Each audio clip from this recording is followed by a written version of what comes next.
কাছে? বাকি 99% মহব্বত কার কাছে?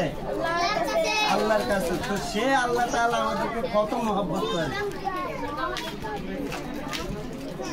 আচ্ছা যাই হোক, আলহামদুলিল্লাহ আল্লাহ তাআলা আমাদেরকে মা বাবার যে আদর মহব্বত যা কিছু করার আল্লাহ তাআলা আমাদেরকে সুযোগ করে দেয়। মা বাবাকে অবশ্যই দেখবেন, মা বাবাকে পিছে ফেলে দিবেন না। আপনার মা আজকে বেঁচে আছে, আপনি মাছ কিনে খাওয়ান, আপনি কিনে খাওয়ান।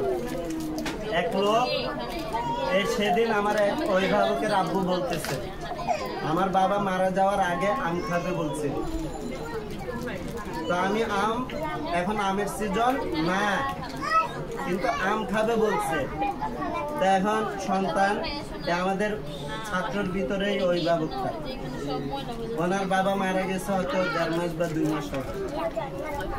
তো উনি আমাকে বলতেছেন আমার বাবা মারা যাওয়ার আগে আম খাবে বলছিল, যে সন্তান আমার জন্য আম আনো, বাবা আমার জন্য আম আনো। তো মারা যাওয়ার আগে আম চাইছে। তো ওই সন্তান অনুভব করতে পারছে যে নিশ্চয়ই তো এখন আমের সিজন না, কিন্তু উনি আম খুঁজলো কেন? নিশ্চয়ই এখানে কোন একটা ঘাটতি হচ্ছে, সামনে কিছু একটা হতে যাচ্ছে। তো উনি বুঝতে পারছেন আম যেখানেই থাকুক না আমাকে আম সংগ্রহ করতে হবে। তো উনি মসজিদে গেলেন, মসজিদে যাই জোহরের নামাজ আদায় করলেন, আসরের নামাজ আদায় করলেন। ওই 2 নামাজে আমের জন্য আল্লাহ তাআলার কাছে চাইলেন যে আল্লাহ এখন তো আমের সিজন না, আমি আম পাবো কোথায়? আমার বাবা আম খেতে চেয়েছেন। তো উনি আল্লাহর কাছে 2 ওয়াক্ত নামাজে চাইছেন, জোহরে আর আসরে।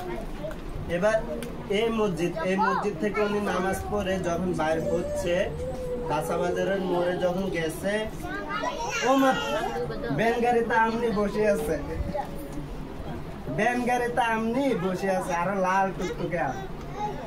আমের সিজন না, এখন কি আমের সিজন? 2 মাস আগে কি আম ছিল? তো উনি আম পাইছে, পাওয়ার পরে 6 কেজি নিয়েছে, 1 কেজি 2 কেজি না, 6 কেজি আম নিয়েছে। নেওয়ার পর ওনার বাবার কাছে উনি নিয়ে গেছে।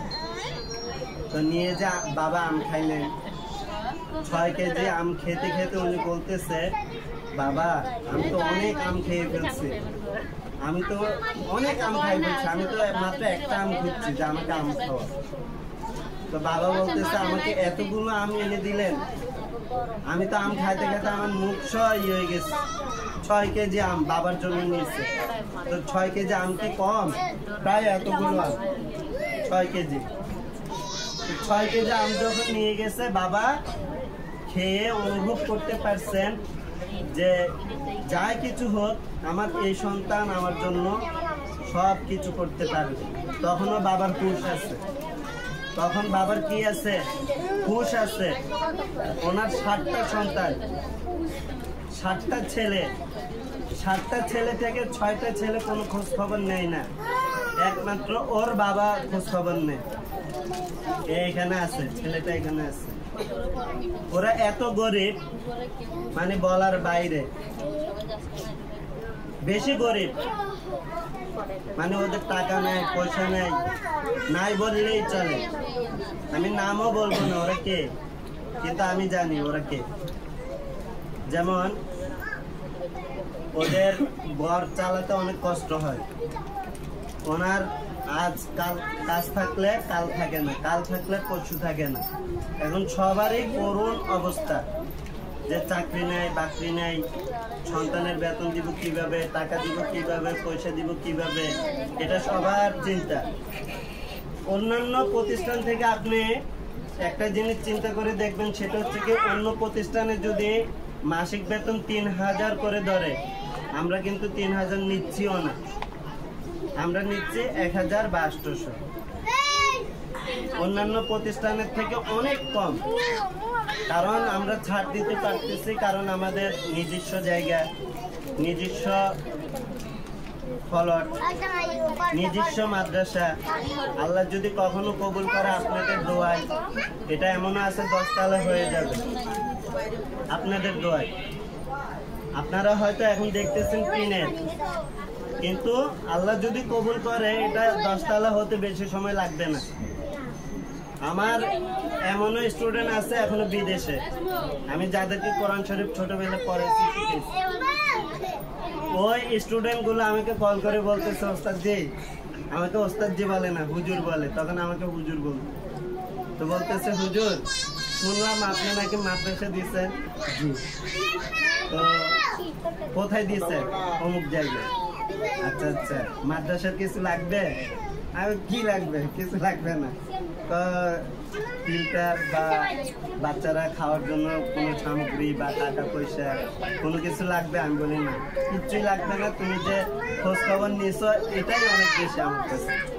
তো উনি আমাকে একটা রায় দিল কি, এটা তো আপনাদের নিজেদের জায়গা, আমি যতটুকু শুনছি, কখনো যদি বিল্ডিং করেন, কি করেন, কখনো যদি ভবন করেন আমাকে একটু নক দিবেন, আমি বিদেশ থেকে কিছু পাঠাই দিব। আমি বলি আলহামদুলিল্লাহ, যেটা বলছো এটাই আনা, আর কিছু করতে হবে না, দিতে হবে না। তা আলহামদুলিল্লাহ ওই ছাত্রের জন্য যে এত দোয়া গেছে মানে বলার বাইরে। ওই ছাত্র নিজে পড়ালেখা করে বিদেশে, আবার এই খাবারের যে আইটেমগুলো, বিভিন্ন রকমের আইটেম নাস্তা উনি তৈরি করেন। বড় কোনো পদের লোক যদি হোটেলে যায়, ওই নাস্তাগুলো টেস্ট করার জন্য ওখানে যায়। এখানে কর্মচারী যদি 20 জন থাকে, 20 জনের মধ্যে সে একজন ফেমাস। ওর খাবারটা খাওয়ার জন্য ওই যিনি 7-8টা ব্র্যান্ডের মালিকের, যিনি কর্মচারীর আওতানে বা যিনি মালিক, উনি ওই খাবারটা খাওয়ার জন্য ওখানে টেস্ট করার জন্য যায়, যে তোমার খাবারটা কেমন, আমি এখন টেস্ট করব। বিভিন্ন রকমের লোকেরা আসে যে 20 আইটেমের থেকে এই আইটেমটা আজকে আমাকে করে খাওয়াতে হবে। সে যদি পাস করে তাহলে ওই আইটেমের জন্য ওকে কিছু হাদিয়া দেয়। এটা কি সে 3 মাস 4 মাস স্যালারি করে যে টাকাটা পাবে, এটা ইউরিপ বলে বা কেউ ডলার বলে, কেউ যেটাই বলে, ওকে ওই টাকাটা দিয়ে দেয়। 3-4 মাসের বই খাইতে পারবে এরকম টাকা। সামান্য একটা আইটেম তৈরি করে দিচ্ছে ওইটার জন্য। তো যাই হোক, আলহামদুলিল্লাহ ছাত্র যে খোঁজ খবর দিচ্ছে এটাই অনেক শুকরিয়া। আচ্ছা, এখন আমরা মূল পয়েন্টে যাচ্ছি।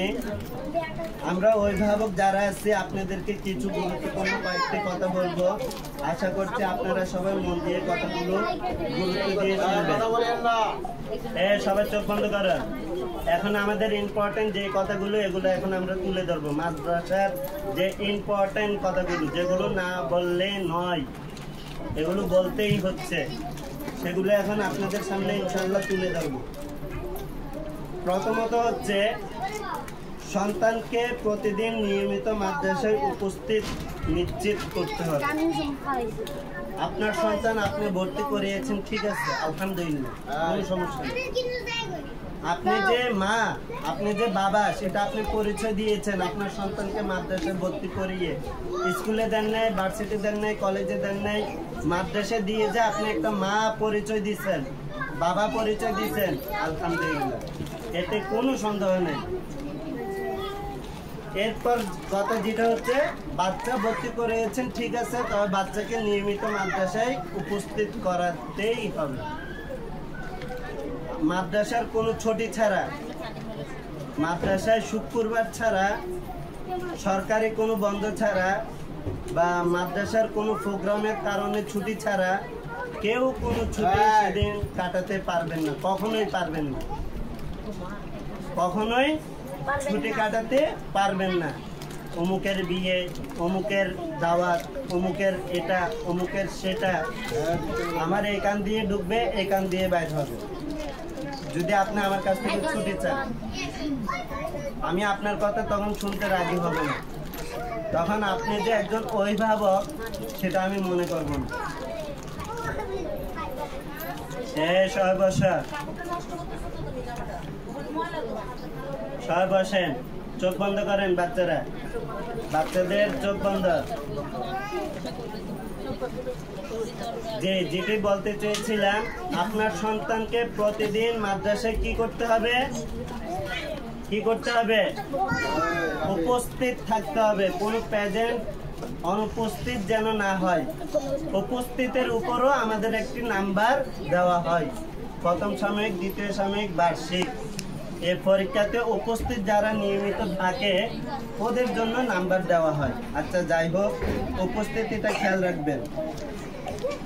এরপরে প্রতিদিন আপনার সন্তানের ডায়েরি অবশ্যই আপনি বাসায় চেক করবেন। আপনার সন্তানকে ডায়েরিতে যে পড়াটা দেওয়া হবে, লেখানো হবে, এটা আপনি বাসায় অবশ্যই চেক করবেন।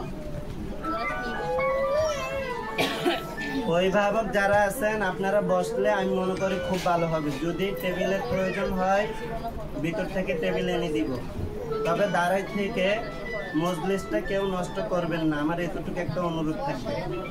আর মোনাজাতের আগে ইনশাল্লাহ আমরা কেউ সিট থেকে উঠবো না, যাব না।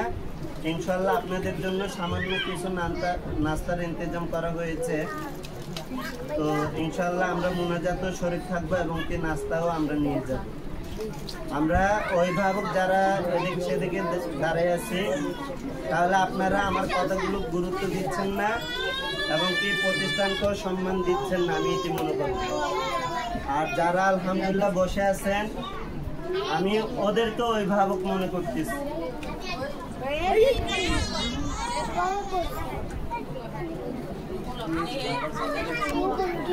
তোমরা এটা ধরিও না, কেউ কারো এটা ধরবে না, কেমন?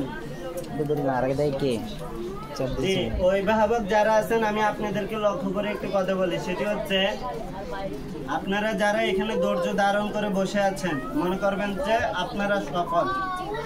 আল্লাহ তাআলা কোরআন শরীফের আয়াতে বলতেছেন, লা তাহজান ইন্নাল্লাহা মা'ানা। এ বান্দা, তুমি কখনো নিরাশ হইও না, তুমি ধৈর্য ধারণ করো, সফল তোমার দ্বারাই আসবে। এই সফল তোমার দ্বারাই হবে। এখন আপনি যদি ধৈর্য দ্বারা হয়ে যান, পরশুদিন আমি একটা প্রতিষ্ঠানে গিয়েছি, বাটিয়ালি, পরশুদিনের কথা, আমার বড় হুজুরের প্রতিষ্ঠান মাদ্রাসায়।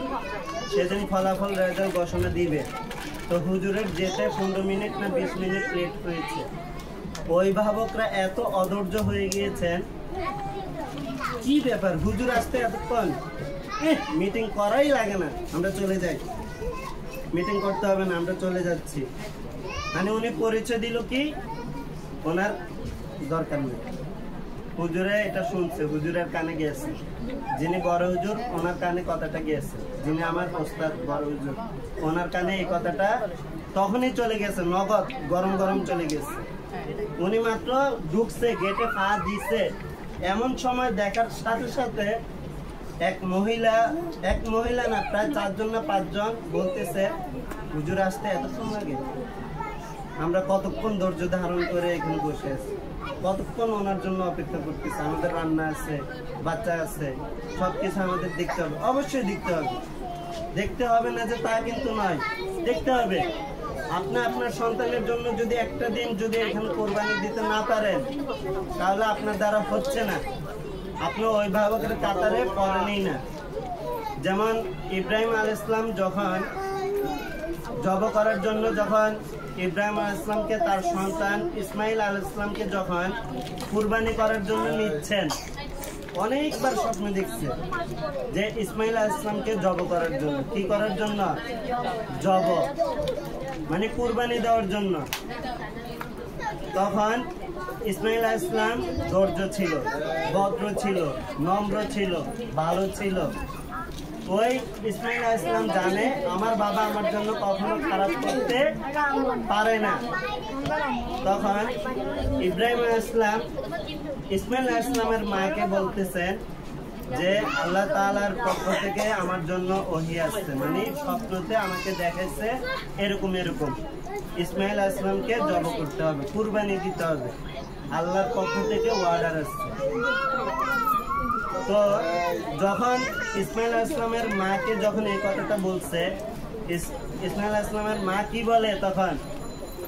আল্লাহ যেটা করতে বলছে সেটা তুমি করো, কোনো সমস্যা নেই, সেটা তুমি করে ফেলো। আবার বলতে হচ্ছে কেন, আমার থেকে অনুমতি নিতে হচ্ছে কেন, করে ফেলো। তখন ইব্রাহিম আলাইহিস সালাম বলতেছে, মহিলার মতো মহিলা, যদি ঘরে কোনো মহিলা থাকে এমন একজন মহিলা আমার দরকার। তখন ইসমাইল আলাইহিস সালামের মাকে বলার পর ইসমাইল আলাইহিস সালামকে যাই বলতেছে যে বাবা, তুমি তো আমার খুব আদরের সন্তান, তুমি আমার খুব কাছের একজন মহব্বতের সন্তান, তুমি আসার জন্য আমি আল্লাহ তাআলার কাছে কতবার যে তাহাজ্জুদের নামাজ পড়েছি, 5 ওয়াক্ত নামাজ পড়ে যে তোমার জন্য কত কান্নাকাটি করেছি, তারপরে তুমি যেন দুনিয়াতে আসো, আমার গর্ভে যেন একজন, আমার এই ওর মার গর্ভে যেন একজন ভালো নেককার ছেলে আসে, তোমার জন্য যে আমি কত কান্নাকাটি করে যে তোমাকে পাইলাম।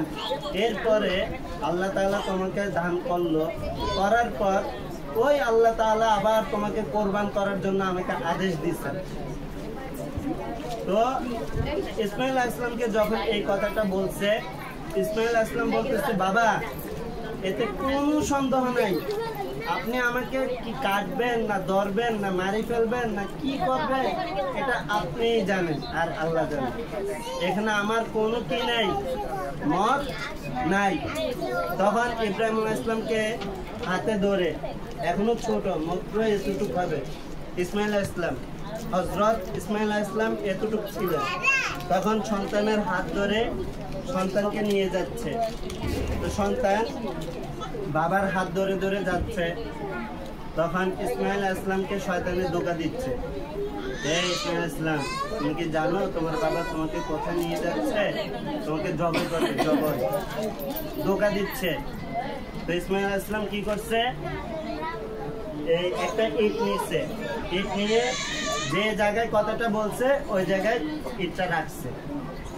আবার কিছুক্ষণ অতিক্রম হলেন, মাঝখানে যাওয়ার পর আবার শয়তানে আসলেন, আসার পর আবার সেম কথাটা বলতেছে, ইসমাইল আলাইহিস সালাম তুমি কি জানো তোমার বাবা তোমাকে কোথায় নিয়ে যাচ্ছে, তোমাকে জবাই করবে, জবাই।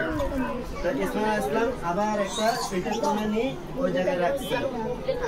আবার শেষ 3 বার আবার ধোঁকা দিচ্ছে। প্রথমবার দ্বিতীয়বার যেহেতু হয় নাই, এবার যিনি বড় ইবলিশ, ইবলিশের বড়, উনি গেছে ধোঁকা দেওয়ার জন্য।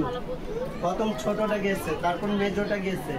এরপর যেহেতু হচ্ছে না কাজ, এবার যিনি শয়তানের লিডার, যিনি ইবলিশের ইবলিশ, ও গেছে ইসমাইল আলাইহিস সালামকে ধোঁকা দেওয়ার জন্য। তো ইসমাইল আলাইহিস সালামকে বলতেছে, বাবু, সুন্দর করে বলতেছে, বাবু তুমি তো জানো না তোমার বাবা তোমাকে জবাই করবে, জবাই। তখন ইসমাইল আলাইহিস সালাম বুঝতে পারছে যে এটা শয়তান। এটা কে? শয়তান। সে মানুষের রূপ নিয়ে আসছে, সে সাধারণ কোনো ইয়ে নিয়ে আসে নাই, শয়তানের মানুষের রূপ নিয়ে ওর সামনে গেছে। তখন ইব্রাহিম আলাইহিস সালাম তো হাঁটতেছেন, আর ইসমাইল আলাইহিস সালামকে ধোঁকা দিচ্ছেন যে, ইসমাইল আলাইহিস সালাম, বাবু তুমি জানো না তোমার বাবা তোমাকে জবাই করার জন্য নিয়ে তো যাচ্ছেন, এবং কি তোমাকে মারিও ফেলবে, তুমি যাইও না, ওরে বুঝ দিচ্ছে। এতটুকু বাচ্চা, সে ওর মেধা দিয়ে বলতেছে তুমি কে? তখন সে বুঝে গেছে ইসমাইল আলাইহিস সালাম যে এটা নিশ্চিত শয়তান। তখন আবার ওখানে আরেকটা ইট রাখছে। এবার ইব্রাহিম আলাইহিস সালাম কি করছে, ইসমাইল আলাইহিস সালামকে নিয়ে শ্মশানে চলে গেছে, যেখানে জবাই করবে। পাহাড়ের উপরে উঠছে, পাহাড়ের উপরে উঠে সন্তানকে জবাই করার জন্য প্রস্তুতি চলতেছে। ছুরি একটা নিচে দাঁড় করতেছে, তারপরে সন্তানকে সুন্দর করে শোয়াই দিছে, শোয়াই জবাই করতে যাবে। এমন সময় ইসমাইল আলাইহিস সালাম কি বলে, বাবা জবাই তো করবা ঠিক আছে, জবাই করার আগে আমার চোখগুলো বন্ধ করে দাও, আমার শরীর থেকে জামাটা খুলে চোখগুলো বন্ধ করে দাও, যেন তোমার চোখের সাথে আমার চোখ যেন না লাগে। তাহলে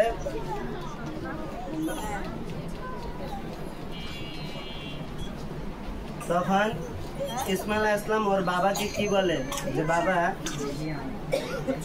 আমার চোখের মধ্যে একটা কাপড় লাগাই দাও। যেন তোমার চোখের সাথে আমার চোখের কোনো টাচ না খায়। চোখ এমন একটা পাওয়ারি জিনিস, ছেলে বা মেয়ে হইলে বোঝা যায় যে চোখের কত পাওয়ার, চোখের কত অদৃশ্য। আমি যদি বেগানা একজন নারীর দিকে যদি চোখ দিয়ে এভাবে তাকাই, সাথে সাথে কনফার্ম ওর সাথে আমার কিছু হতে যাচ্ছে। আমি যদি চোখ দিয়ে ওর দিকে নাও তাকাই, এক পলক শুধু করছে, সাথে সাথে এখানে 3 নাম্বার ব্যক্তি হাজির। 3 নাম্বার ব্যক্তি ইনি শয়তান। আল্লাহ পাক নবী করিম সাল্লাল্লাহু আলাইহি ওয়াসাল্লামকে বলে দিয়েছেন, এ নবী আপনি বলে দেন, যেখানে নারী এবং পুরুষ আলাদা থাকবে, মানে একসাথে থাকবে, সেখানে 3 নাম্বার ব্যক্তি শয়তান সেখানে উপস্থিত হয়ে যাবে। এটা 100 গ্যারান্টি, 100-তে 100। আল্লাহ পাক রব্বুল আলামিন মুহাম্মদ সাল্লাল্লাহু আলাইহি ওয়াসাল্লামকে বলতেছেন যে এই নবী তুমি বলে দাও, কোন ছেলে মেয়ে যদি একসাথে থাকে তাহলে এখানে 3 নাম্বার ব্যক্তি হাজির। আচ্ছা যাই হোক, কথা যেটা বলতে চাইলাম, ইসমাইল আলাইহিস সালাম ওর বাবাকে বলতেছেন, বাবা তোমার চোখের সাথে যেন আমার চোখ বাড়ি না খায়, সেজন্য আমার চোখে একটা কাপড় লাগাই দাও, তাহলে তোমার জন্য আমার মায়া লাগবে, কাটতে মন চাবে না, আমাকে জবে করতে তুমি পারবা না। তখন বাবা সেম ওই কাজটাই করছে, সন্তানের শরীর থেকে জামাটা খুলে সন্তানের চোখে কাপড়টা মোড়াই দিচ্ছে। এবার কিছু দেখে না, এবার ছুরি তো ধার, এমন ধার যে একটু যদি লাগে সাথে সাথে শেষ, এত ধার তলোয়ারিটা, ছুরিটা। আবার আসি, তখন ইসমাইল আলাইহিস সালাম কি করছে, জবের জন্য প্রস্তুত। ইব্রাহিম আলাইহিস সালাম জবে করার জন্য ছুরি দিচ্ছে গলার মধ্যে।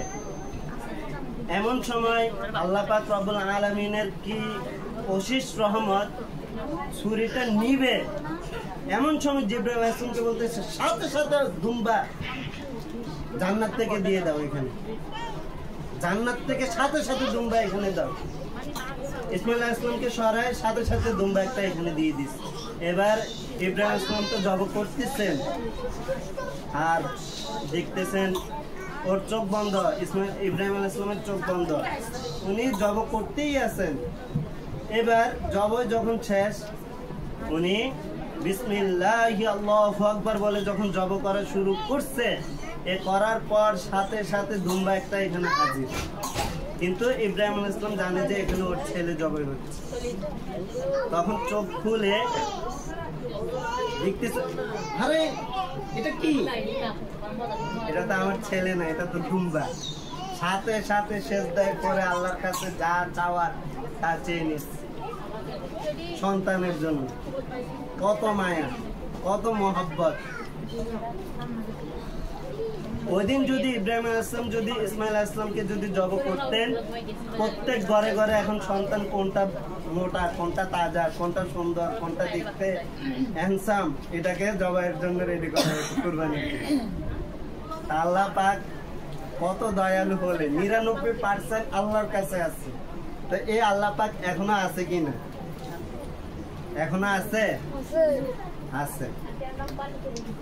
সেদিন যদি ইসমাইল আলাইহিস সালাম জব হতো, প্রত্যেক ঘরে ঘরে সন্তান জব হতো।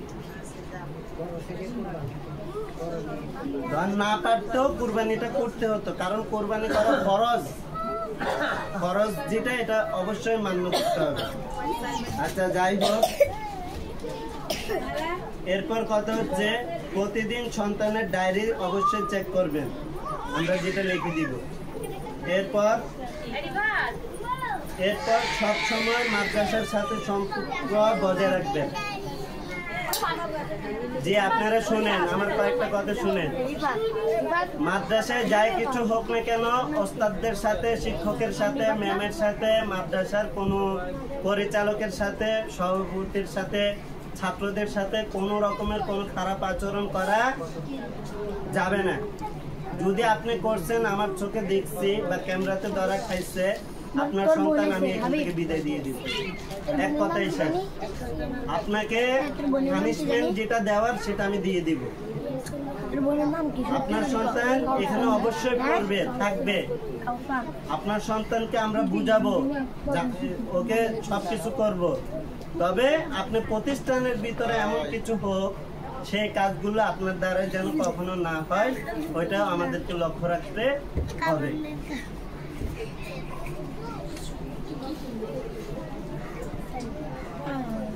মাদ্রাসায় সব সময় আইন কানুন মেনে চলতে হবে।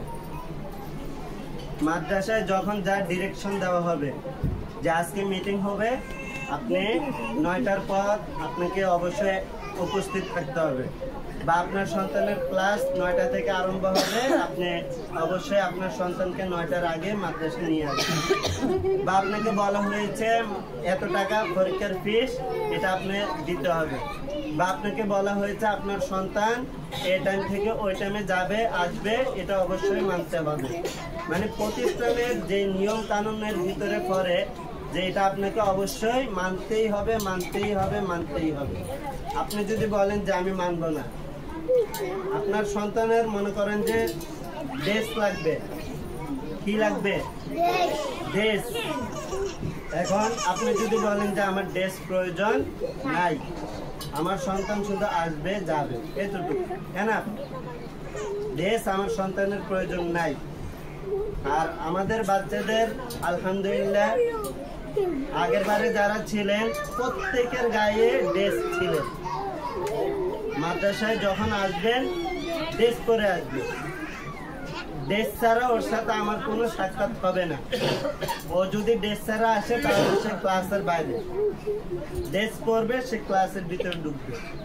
কোনো কারণে যদি আপনার সন্তানের ড্রেস আজকে ধুয়ে দিলেন, ওর ড্রেস নাই, তবে এটা আমাকে আগে কল করে জানিয়ে দিতে হবে যে ওস্তাদ জি আজকে আমার সন্তান হয়তো নালাতে পড়ে গিয়েছে, বা আমার সন্তান দাওয়াত খেতে গিয়েছে, ওখানে ওর কাপড়ের মধ্যে ময়লা লাগছে, তাহলে ওই কাপড়টা ধুয়ে দিতে হবে।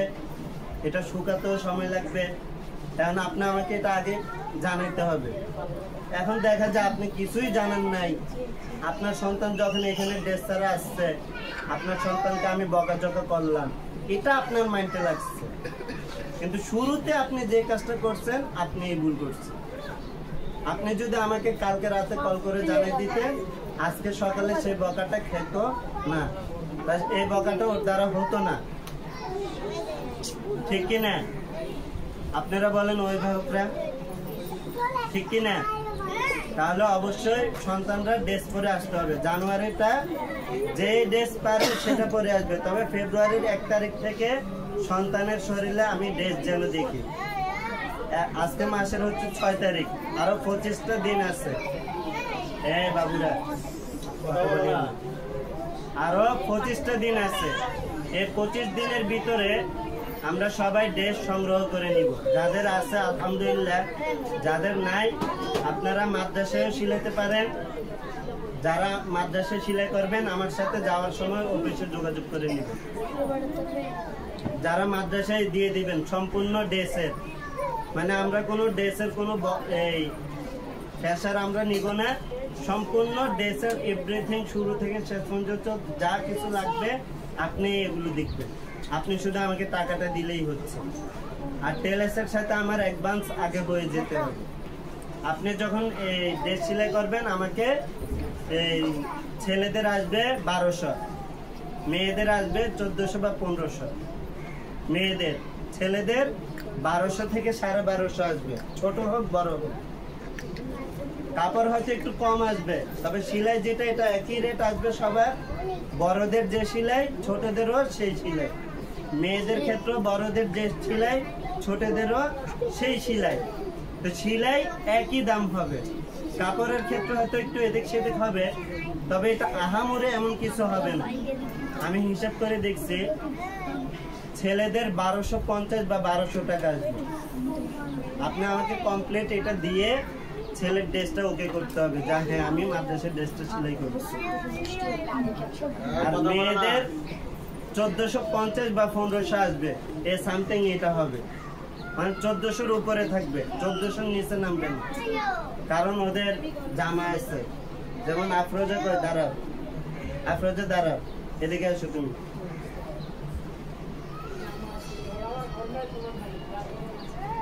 জি, এই যে এই মেয়েটার দিকে খেয়াল করেন, ওর জামা এখানে দেখেন কতটুক বহর আছে কিনা। এটা হচ্ছে যে এটার এইটার। আসসালামু আলাইকুম, আসেন। আচ্ছা দিবা, আসেন, আসছেন যেহেতু বসেন, আসেন আসেন আঙ্কেল।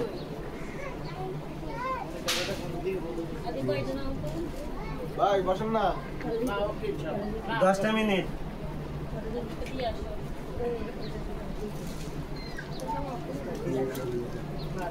এই যে মেয়েটার জামাটা তো দেখছেন, এটাকে কি বলে? হিজাব। এই হিজাবে দেখেন কতটুক বহর। তারপরে জামা, জামার ক্ষেত্রেও দেখেন কতটুক বহর, মানে বড়। তারপরে ওর প্যান্ট আছে, কাপড় বেশি লাগবে, সেলাই কিন্তু একই রেট থাকবে। মেয়েদের কাপড় বেশি আসে, ছেলেদের কম আসে, কারণ ছেলেদের হচ্ছে সোজা একটা কাপড় হয়ে যাচ্ছে, পাঞ্জাবি আর পায়জামা। ছেলেদের ছেলেদের দেশের যে কথাটা আমি বলি, ছেলেদের একটা পায়জামা আর একটা পাঞ্জাবি, একটা টুপি, তারপরে গলার কাট, আর হচ্ছে পকেটে বেস। এখানে পকেটে বেস হবে। ছেলেটা এখানে আসো, যার কাট আছে সে এখানে আসো, আমি এদিকে আসো।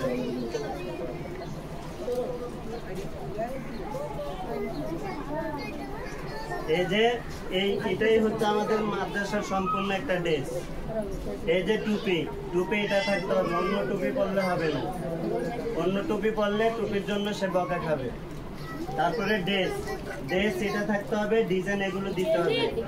মাঝখানে কালো সাদা বোতাম থাকবে, কালো না, সে কালো দিচ্ছে, অত বোতাম সিঁড়ি ফেলছে ওই কারণে। মাদ্রাসা থেকে আমরা যেটা সেলাই করে দিচ্ছি এটার মধ্যে সাদা আছে, ওই ওদের ইয়েতে আছে। দেখে রাব্বি দ্বারা মাপলার ফুলা ওদিকে ফিরে, ওদিকে। ওর বুতামের মাঝখানে, কালোর মাঝখানে সাদা আছে কিনা বুতাম, এই বুতাম সাদা থাকতে হবে। যারা বাইরে থেকে সেলাই করবেন আমি এটা এর জন্য বলে দিচ্ছি, মাদ্রাসায় যে সেলাই করতে হবে এটা বাধ্যতা না, আপনার মন যেখানে চাই আপনি সেখানে সেলাই করবেন। হ্যাঁ বসো। তারপরে পাঞ্জাবি একটা লাগবে, পায়জামা একটা লাগবে, তারপরে গলার কাট লাগবে, এভরিথিং সব। এই যে এখানে ড্রেস আছে এটা লাগবে, তাহলে সম্পূর্ণ একটা ড্রেস অবশ্যই কি লাগবে। এবারে মেয়েদের ড্রেসে কিছুটা পরিবর্তন হবে, শুনেন। এবারে মেয়েদের ড্রেসটা কিছুটা পরিবর্তন হবে, ছেলেদের ড্রেসটাও কিছুটা পরিবর্তন হবে, তবে কাপড় এগুলোই থাকবে। বুঝতে পারছি? যারা বাইরে থেকে সেলাই করবেন একটু ভেবে চিন্তে সুন্দর করে সেলাই। এবারে কোন ডিজাইনটা হচ্ছে, কিভাবে হচ্ছে একটু দেখেন। এটা আমি 1 বছর দেখে আমার কাছে জিনিসটা ভালো লাগছে যে আমিও এইভাবে করলে ভালো হবে। তো মেয়েদের ড্রেসটাও ব্যতিক্রম হবে, ছেলেদেরটাও ব্যতিক্রম হবে, তবে কাপড় এটাই থাকবে। মেয়েদের যেটা এটা, ছেলেদের যেটা এটা, একটু ডিজাইন মিজাইন একটু বেশ কম হবে। আর মেয়েদের অবশ্যই পর্দা থাকবে, কালো একটা হিজাবের যে ইয়া বলে, এটাকে কি বলে, মেকআপ কি বলে এটাকে, মেকআপ। এটা আমরা পাঞ্জাবের সাথে, ওই জামার সাথে এটা আমরা বানায় দিয়ে দিব, এক্সট্রা বাইরে থেকে এটা কিনতে হবে না। এটা আমরা দিয়ে দিব, পিছনে রশি থাকবে, ও এটা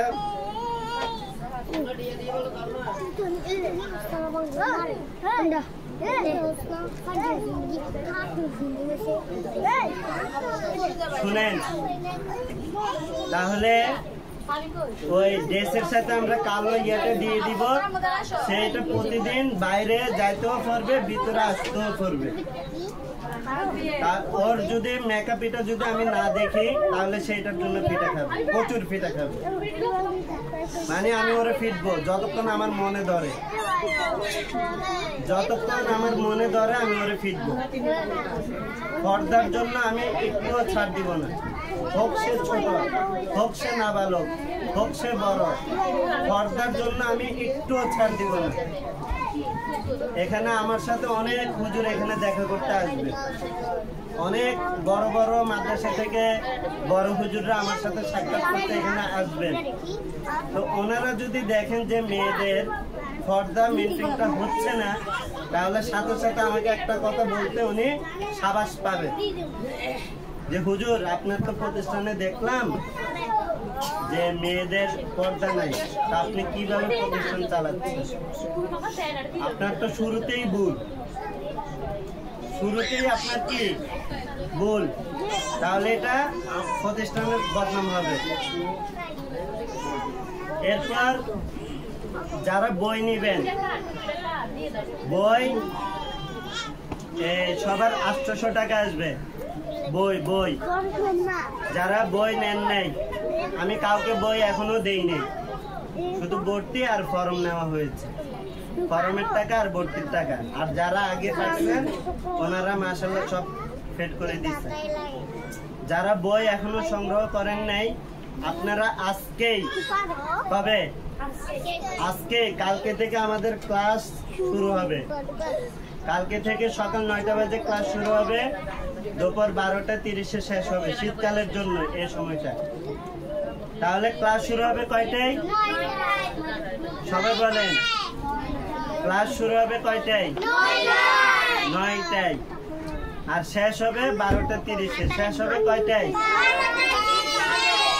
হ্যাঁ, তাহলে 9টা বাজে শুরু হবে, 12টা 30-এ শেষ হবে। আর কোচিং মাগরিবের পর থেকে নিয়ে এশার। কোচিং কখন হবে? আমরা সবাই বলি কোচিং কখন শুরু হবে?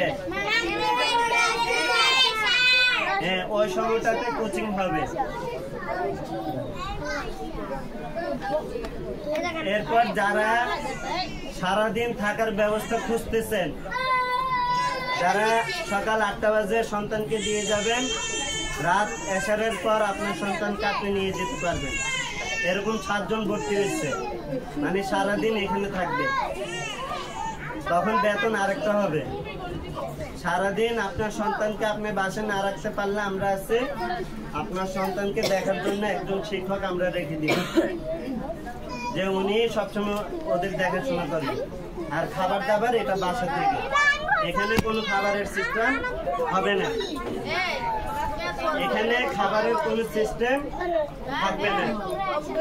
যারা সারাদিন রাখতে চান আমার সাথে যোগাযোগ করে সারাদিনের ব্যবস্থা করে নেবেন। আর যারা মক্তব করাতে চান, যারা নুরানিতে পড়ে, ওদের জন্য এই বছর মক্তবে পড়ার সুযোগ থাকবে।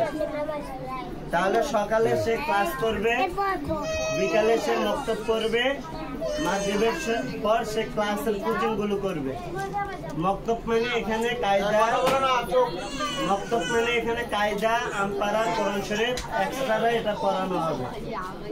তাহলে এটার জন্য আলাদা ফি দিতে হবে। তবে এটা সম্পূর্ণ বাইরের থেকে যারা মক্তব করবে এদের থেকে যে বেতনটা নিব, আপনাদের কাছ থেকে আমি ওই বেতনটা নিব না, আপনাদের কাছ থেকে আমি কিছু কমে রাখি। এটা আমার সাথে যোগাযোগ করলে আমি ওইভাবে করে করে দিব। যারা চান যে আমার বাচ্চা নুরানিও পড়াক, আবার কোরআন শরীফটাও শিখো, অনেক অভিভাবক এরকম আছে নুরানিও পড়াচ্ছে, বাসায় আবার কোরআন শরীফ শেখার জন্য ব্যবস্থা করতেছে। তো এই বছর আমরা সুযোগ যেটা যেভাবে দেওয়ার আমরা দিব। আর কারো কোনো যদি সুযোগ যদি পেতে যদি কোনো সমস্যা হয় যে হুজুর আপনার প্রতিষ্ঠানে আমরা এই জিনিসটা তো দেখতেছি না, অন্য প্রতিষ্ঠানে এই জিনিসটা আমরা দেখে আমাদের ভালো লাগছে, আমাকে সাথে সাথে বলবেন। যদি আমার সামর্থ্য থাকে তাহলে আমি করব, আর যদি সামর্থ্য না থাকে তাহলে আমি করব না, ঠিক আছে? আর কখনো মিটিং এর জন্য যদি কোনো অভিভাবককে ডাকা হয় ইনশাআল্লাহ আমরা চলে আসবো, ঠিক আছে? তাহলে কথা এতটুকু আপনাদের সাথে রইল। হ্যাঁ, সবাই সুন্দর করে বসেন। সবাই সূরা ফাতিহা, সূরা ইখলাস, দরুদ শরীফ কয়েকবার পড়ি। বলি আলহামদুলিল্লাহি রাব্বিল আলামিন আর-রাহমানির রাহিম إياك نعبد وإياك نستعين اهدنا الصراط المستقيم صراط الذين أنعمت عليهم غير المغضوب عليهم ولا الضالين آمين بسم الله الرحمن الرحيم قل هو الله أحد الله الصمد لم يلد ولم يولد ولم يكن له كفوا أحد بسم الله الرحمن الرحيم قل هو الله أحد الله الصمد لم يلد ولم يولد ولم يكن له كفوا أحد بسم الله الرحمن الرحيم قل هو الله أحد الله الصمد لم يلد ولم يولد ولم يكن له كفوا أحد اللهم صل على محمد وعلى آل محمد كما صليت على إبراهيم وعلى آل إبراهيم إنك حميد مجيد اللهم بارك على محمد وعلى آل محمد كما باركت على إبراهيم وعلى آل إبراهيم إنك حميد مجيد যে আরেকটি বিষয় সেটি হচ্ছে আমাদের অনেক এতিম বাচ্চা কিন্তু এখানে আছে যারা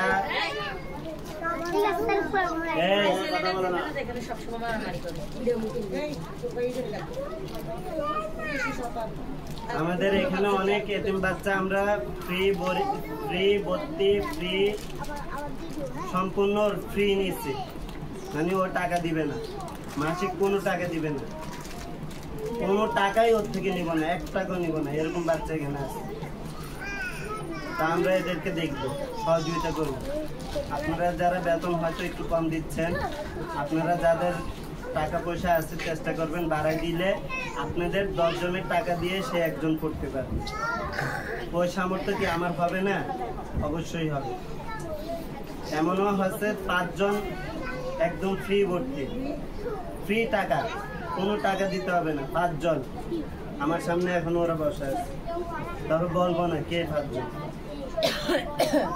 যেহেতু আগে আমার বাচ্চা ছিল 17 জন ওই জায়গায় এখন স্টুডেন্ট হচ্ছে 40 জন 50 জন তো এদের মাঝখানে আমি 5 জন কি পড়াতে পারবো না ওই ক্ষমতা কি এখন আল্লাহ তাআলা আমাকে দেয় নাই অবশ্যই দিয়েছে 17 জন যখন বাচ্চা ছিল তখন আমার পড়ানোর এবিলিটি ছিল না সেদিন এক লোক আমার বাবার সামনে এসে বলতেছে এই বাচ্চাকে এই খাবার দাবার সম্পূর্ণ থাকা খাওয়া ফ্রি করে দিলে ভালো হয় এতিম বাচ্চা মা নাই বাবা নাই তা আমার বাবা বলছে এখন তো ওই সিস্টেম এখনো হয় নাই তবে ইনশাল্লাহ পরবর্তী হলে আমরা নিব তো ওই সন্তানকে নিয়ে চলে গেছি সেদিন আমার কাছে মনে খুব কষ্ট লাগছে যে সন্তানটাকে আমি ফিরিয়ে দিলাম বা নিতে পারি নাই এই বছরে যে বাচ্চাগুলোই আসছে বলতেছে আমার এই সমস্যা ওই সমস্যা মিথ্যা কথা বললে কিন্তু আল্লাহ দেখবে কেউ যদি বলেন আমার মা নাই বাবা নাই কিন্তু এটা আল্লাহ দেখতেছে আমি দেখতেছি না আমি কখনো শুনিও না দেখিও না আপনি যদি মিথ্যার আশ্রয় নেন যে আমার অনেক অভাব আমার ঘরে অনেক অনটন আমার ঘরে খানার পয়সা থাকার পয়সা নাই তাহলে আপনি মিথ্যার আশ্রয় নিলেন সামান্য বেতনটা কমানোর জন্য তাহলে এটা আল্লাহ তাআলা কিন্তু কখনো বরদাস্ত করবেন না তো গরিব যারা আছে এদের বেতন নাই দেখে আপনারা যারা দিচ্ছেন আপনারা আবার এটা বলতে চান না যে কি ব্যাপার আমরা টাকা দিয়ে করতেছি ও কেন ফ্রি করতেছে এটাও বলার কিন্তু আপনার কোনো অধিকার নাই আমি আমার জাকাত থেকে ফিতরা থেকে কাকে ফরাবো কাকে মুক্ত দিব কাকে একদম নাই নিব এটা আমার চিন্তা বা আমার আব্বুর চিন্তা এই জায়গাটা সম্পূর্ণ ওনার মানে আমার বাবার তো যিনি করার জন্য সুযোগ করে দিয়েছে ওনাকে আল্লাহ তাআলা তো অবশ্যই জান্নাত দিবেন। এর উসিলায় যে উনি কি পাবে এটা আল্লাহ পাক ভালো জানেন। যে পড়ার জন্য বাচ্চারা পড়ার জন্য জায়গা করে দিয়েছেন, এটার জন্য আল্লাহ তাআলার কাছে বেশি বেশি করে দোয়া করবেন।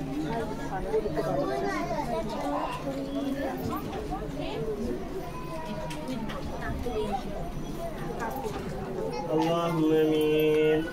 ربنا ظلمنا أنفسنا وإن لم تغفر لنا وترحمنا لنكونن من الخاسرين. ربنا آتنا في الدنيا حسنة وفي الآخرة حسنة وقنا عذاب النار. اللهم صل على محمد وعلى آل محمد كما صليت على إبراهيم وعلى آل إبراهيم إنك حميد مجيد. وقل رب ارحمهما كما ربياني صغيرا وقل رب ارحمهما كما ربياني صغيرا وقل رب ارحمهما كما ربياني صغيرا. ربنا ولا تحمل علينا إصرا كما حملته على الذين من قبلنا. ربنا ولا تحمل علينا إصرا كما حملته على الذين من قبلنا.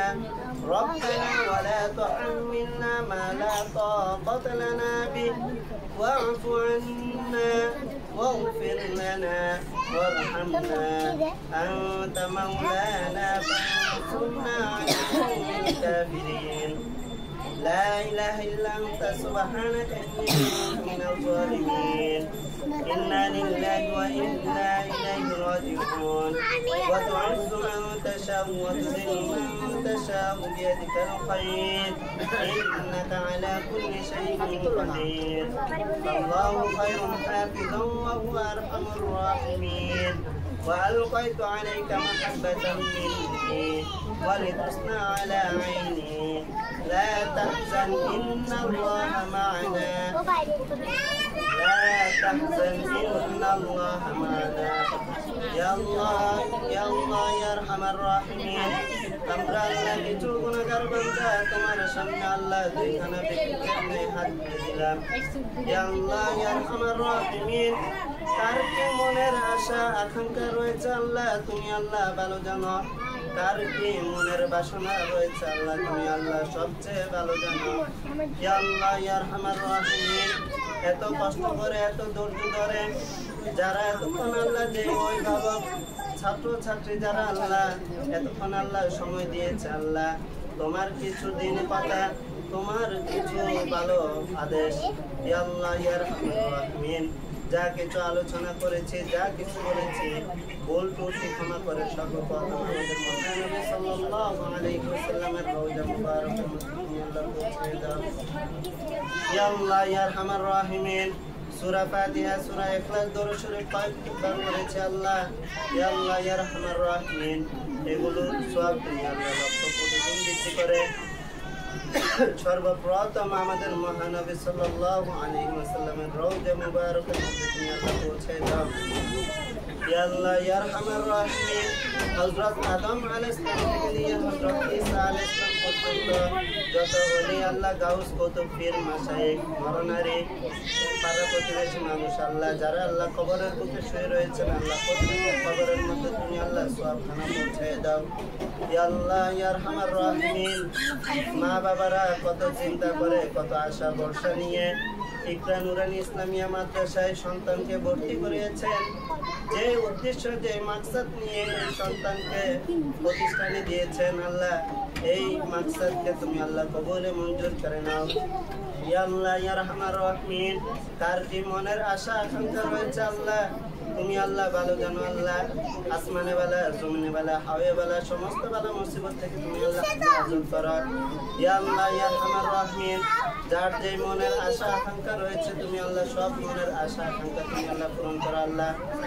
আমাদের অভিভাবক যারা রয়েছে আল্লাহ যারা হাত তুলে আল্লাহ আমিন আমিন বলতেছেন আল্লাহ ছোট ছোট বাচ্চাদের হাতের উসিলায় যার হাত তোমার কাছে আল্লাহ পছন্দ হয় ওই হাতের উসিলাই ওই জবানের আমিনের উসিলাই তুমি আল্লাহ আমাদের প্রত্যেককে তুমি আল্লাহ কবুলে মঞ্জুর করে নাও।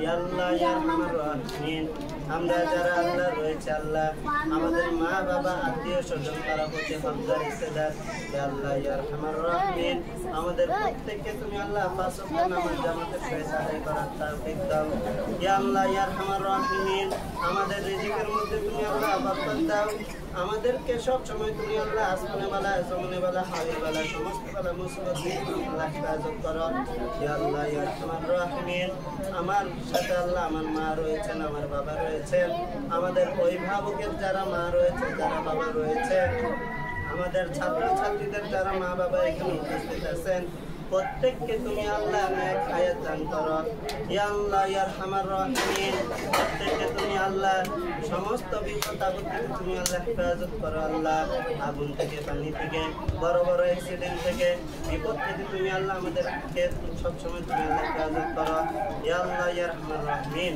তোমার কাছে আল্লাহ ভিক্ষুকের নিয়ে আল্লাহ দুইখানা হাত তুলে দিলাম ইয়া আল্লাহ তোমার কাছে আল্লাহ কি মাকসাদ নিয়ে কি আশা ভরসা নিয়ে আল্লাহ তোমার কাছে হাত তুলেছে আল্লাহ তুমি আল্লাহ ভালো জানো আল্লাহ ইয়া আল্লাহ তুমি আল্লাহ আমাদের হাতগুলোকে তুমি আল্লাহ কবুল করো আল্লাহ আমাদের মনের আশা আকাঙ্ক্ষা তুমি আল্লাহ পূরণ করো আল্লাহ এই প্রতিষ্ঠানে আল্লাহ যত ছাত্র ছাত্রী ভর্তি হয়েছে আল্লাহ সামনে যারা হতে যাবে সামনে যারা হতে চাচ্ছে আল্লাহ সবাই যেন ভর্তি হয়ে যেন সুন্দরভাবে যেন আল্লাহ লেখাপড়া করতে পারে সবাইকে একজন হাফেজ আলেম হওয়ার তুমি আল্লাহ সেই তৌফিক দাও আল্লাহ ইয়া আল্লাহ ইয়া আল্লাহ ইয়া আরহামার রাহিমিন প্রত্যেক ছাত্র ছাত্রীদের মেধা শক্তি তুমি আল্লাহ বাড়িয়ে দাও আল্লাহ ইয়া আল্লাহ ইয়া আরহামার রাহিমিন হাতের লেখাগুলি তুমি আল্লাহ সুন্দর করে দিও আল্লাহ ইয়া আল্লাহ ইয়া আরহামার রাহিমিন প্রত্যেককে তুমি আল্লাহ মেধা শক্তি তুমি আল্লাহ বাড়িয়ে দাও আল্লাহ মা বাবার কথা শুনে যেন মা বাবার কাছ থেকে আল্লাহ দোয়া নিতে পারে সেই সন্তানদেরকে তুমি আল্লাহ বুঝ দাও আল্লাহ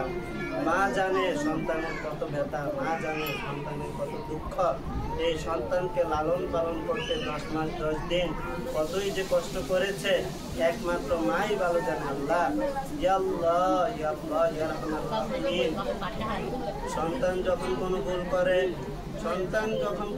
করে ইয়া আল্লাহ সন্তান যখন মার কাছে যায় মা যখন মাফ করে না তখন বাবার কাছে যায় বাবা যখন মাফ করে না তখন ভাইয়ের কাছে যায় ভাই যখন মাফ করে না তখন বোনের কাছে যায় বোন যখন মাফ করে না তখন পাড়া প্রতিবেশীর কাছে যায় পাড়া প্রতিবেশী যখন মাফ করে না এই সন্তান কার কাছে যাবে এই সন্তান শুধু একমাত্র তোমার কাছেই যাবে তুমি ছাড়া তার কোনো ইলাহ নাই তুমি ছাড়া আর কোনো মাবুদ নাই তুমি ছাড়া আর কোনো দরজা নাই তুমি আমাদের একমাত্র আল্লাহ ইয়া আল্লাহ তুমি ছাড়া আর কোনো ইলাহ নাই ইয়া আল্লাহ ইয়া আরহামার রাহিমিন আমরা ইচ্ছায় অনিচ্ছায় দিনে রাতে আল্লাহ যত গুনাহ করেছি তুমি আল্লাহ আমাদের প্রত্যেকের জীবনের গুনাহগত তুমি আল্লাহ মাফ করে দিও ইয়া আল্লাহ ইয়া আরহামার রাহিমিন ইয়া আল্লাহ আমাদের সন্তানদেরকে তুমি আল্লাহ সব সময় হেফাজত রাখো ইয়া আল্লাহ ইয়া আরহামার রাহিমিন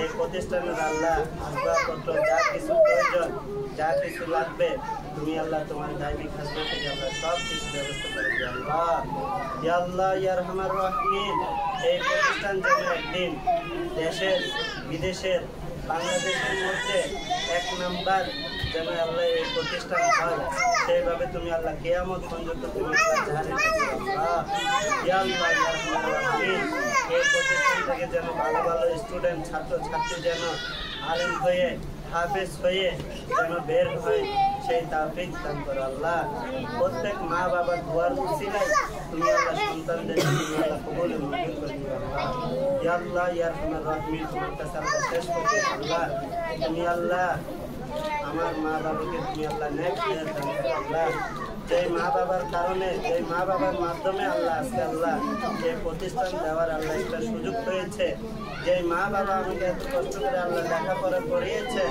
যে মা বাবার দোয়া নিয়ে আল্লাহ শুরু থেকে নিয়ে এই পর্যন্ত এখনো আল্লাহ রয়েছে এই মা বাবাকে তুমি আল্লাহ কাল হাসরের মাঠে উজ্জ্বল মাকাম তুমি আল্লাহ দান করিও আল্লাহ সম্মানী যে চেয়ারটা রয়েছে তুমি আল্লাহ এই সম্মানী চেয়ারের মধ্যে তুমি আল্লাহ সবার সামনে তুমি আল্লাহ বসাইও আল্লাহ ইয়া আল্লাহ ইয়া আরহামার রাহিমিন তোমার কাছে তো আল্লাহ টাকা চাই না বাড়ি চাই না ধন দৌলত কিছুই চাই না একমাত্র তোমার কাছে আল্লাহ জান্নাত চাই আল্লাহ। এই জান্নাতটা তুমি আল্লাহ আমার মা বাবাকে এবং এই ছাত্রদের মা বাবাকে তুমি আল্লাহ দান করবে আল্লাহ। ইয়া আল্লাহ, ইয়া আল্লাহ, ইয়া আল্লাহ, ইয়া আরহামার রাহিমিন। শেষ ফরিয়াদ আল্লাহ, অনেক অভিভাবক আল্লাহ আমার কাছ থেকে আল্লাহ দোয়া চেয়েছেন, যারা আল্লাহ প্রবাসে রয়েছে, অনেক কষ্টের মধ্যে আল্লাহ জীবনযাপন করতেছেন। ওই কষ্টের টাকা অনেক কষ্ট করে এই টাকাগুলো সন্তানের জন্য পাঠাচ্ছে, মার জন্য পাঠাচ্ছে, পরিবারের জন্য পাঠাচ্ছে। ওই টাকাগুলো হালালভাবে যেন আসে, ওই টাকা দিয়ে সন্তান করবে, সন্তান খাবে, ওই টাকা দিয়ে সন্তানের সব কিছু হবে। ওই টাকাটা যেন হারাম না হয়, হালাল পথে যেন আল্লাহ ইনকাম হয়। তুমি আল্লাহ সেই তাফিক দাও আল্লাহ। প্রবাসে যারা রয়েছে, যারা অসুখ রয়েছে আল্লাহ, তুমি আল্লাহ সব বালা মুসিবত থেকে, অসুখ থেকে তুমি আল্লাহ হেফাজত করো আল্লাহ। আমাদের অভিভাবকের মধ্যে যার মা, যার বাবা, যার দাদা, দাদি, নানা, নানি, পাড়াপতি, আত্মীয় স্বজন যারা আল্লাহ অসুখে ভুগতেছেন, তুমি আল্লাহ সবাইকে তুমি আল্লাহ ধারণ করো, তুমি আল্লাহ তৌফিক দাও। সবার অসুখ তুমি আল্লাহ রোগ বালা মুসিবত তুমি আল্লাহ ভালো করে দাও আল্লাহ। ওয়া নুনাজ্জিলু মিনাল কুরআনি মা হুয়া শিফাa'un ওয়া রাহমাতুল লিল মুমিনিন ওয়া ইযা মারিদতু ফাহুয়া ইয়াশফিন কুল হুয়া ইয়া আল্লাহ, ইয়া আল্লাহ, ইয়া আরহামার রাহিমিন। যারা আল্লাহ ধারণ করে আল্লাহ দুইখানা হাত তুলে তোমার দরবারে আল্লাহ আমিন করতেছেন, প্রত্যেকের ঘরের মধ্যে তুমি আল্লাহ রহম দান করো আল্লাহ, শান্তি বকশিশ করো আল্লাহ। সবসময় যেন মাদ্রাসার সাথে সম্পৃক্ত বজায় রাখে, সবসময় যেন মাদ্রাসার সাথে ব্যবহার করে। প্রত্যেককে তুমি আল্লাহ সেই মেধাশক্তি, সেই জ্ঞান ইয়া আল্লাহ, ইয়া আরহামার রাহিমিন। এই প্রতিষ্ঠান চালাতে যা কিছু প্রয়োজন, মেধা শক্তি যা কিছু দরকার, তুমি আল্লাহ আমার ভিতরে, তুমি আল্লাহ আমার ভিতরে দিয়ে দিও আল্লাহ। রব্বি জিদনি ইলমা, রব্বি জিদনি ইলমা, রব্বি জিদনি ইলমা। ইয়া আল্লাহ, ইয়া আরহামার রাহিমিন। আমরা যেন কাবা শরীফে একবার হলেও যেন যেয়ে যেন লাব্বাইক আল্লাহুম্মা লাব্বাইক, লাব্বাইক লা শারীকা লাক লাব্বাইক, ইন্নাল হামদা ওয়া নি'মাতা লাকা ওয়াল মুলক লা শারীকা লাক লাব্বাইক যেন বলতে পারি। আমাদের মহানবী সাল্লাল্লাহু আলাইহি ওয়াসাল্লামের রওজা মুবারকের সামনে গিয়ে যেন সালাতু সালাম পেশ করতে পারি। মরণের আগে একবার হলে যেন আমরা কাবা মদিনা ইয়া আল্লাহ, ইয়া আরহামার রাহিমিন। তোমার সামনে থেকে আল্লাহ হাতগুলো নামাইতে আল্লাহ, তুমি আল্লাহ দোয়া কবুল করবে যে সেজন্য আমাদের এই হাতগুলোকে তুমি আল্লাহ নিরাশ করিও না আল্লাহ। আমাদের এই হাতগুলোকে তুমি আল্লাহ নিরাশ করিও না। আমাদের দোয়া, মুনাজাত, মনের আশা আকাঙ্ক্ষা, আজকের এই ইন্তেজাম, আজকের যে খানার ইন্তেজাম করা হয়েছে, সব কিছু আল্লাহ তোমার কবুল মঞ্জুর করে আল্লাহ। সব কিছু তুমি আল্লাহ কবুল করে আল্লাহ। সাল্লাল্লাহু আলাইহি ওয়াসাল্লাম, সাল্লাল্লাহু আলাইহি ওয়াসাল্লাম। লাকাদ জাআকুম রাসূলুম মিন আনফুসিকুম আযীজুন আলাইহি মা আনিতুম হারিসুন আলাইকুম বিল মুমিনিনা রাউফুর রাহিম। ফাইন তাওয়াল্লাউ ফাকুল হাসবিয়াল্লাহু লা ইলাহা ইল্লা হু আলাইহি তাওয়াক্কালতু ওয়া হুয়া রাব্বুল আরশিল আযীম। ওয়া সাল্লাল্লাহু তাআলা আলা মুহাম্মাদিন ওয়া আসহাবিহি আজমাইন ওয়ারহামনা মা'আহুম বিরাহমাতিকা